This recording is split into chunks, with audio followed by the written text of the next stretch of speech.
ચામડીના રોગોથી બચવા માટે એક ઔષધી સાબુ બનાવશું જે કડવા લીમડો અને એલોવેરાની મદદથી બનશે. આ છે લીમડો અને આ છે એલોવેરા. હવે આને આપણે સારી રીતે ધોઈ અને તેની પણ પેસ્ટ બનાવશું. હવે આ છે એલોવેરા, તેની છાલ ઉતારીને તેનો પણ પેસ્ટ બનાવશું.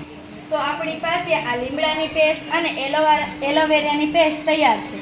તો આપણી પાસે આ સોપ બેઝ છે, તે સોપ બેઝને આપણે આ તપેલીમાં નાખીશું અને તેને આપણે ગરમ કરવા રાખીશું.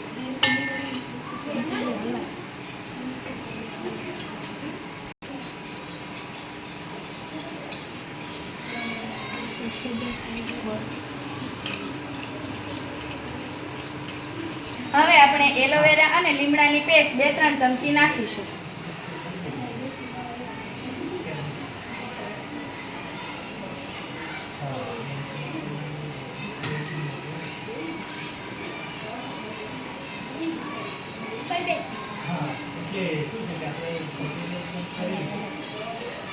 તેને આપણે થોડી વાર હલાવીશું.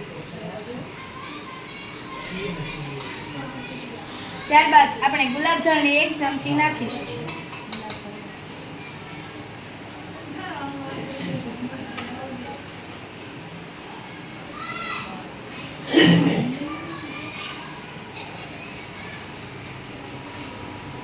તેને પણ આપણે થોડી વાર હલાવીશું.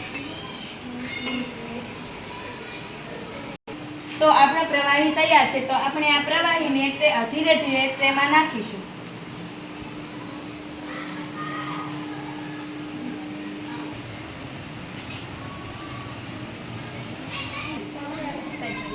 તો હવે આપણે 30 મિનિટ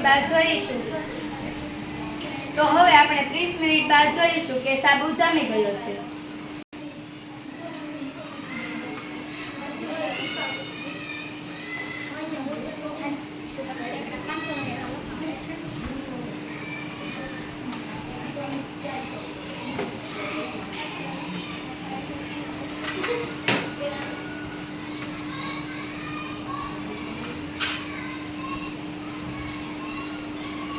તો અહીંયા આપણો ઔષધી સાબુ તૈયાર છે. નમસ્કાર.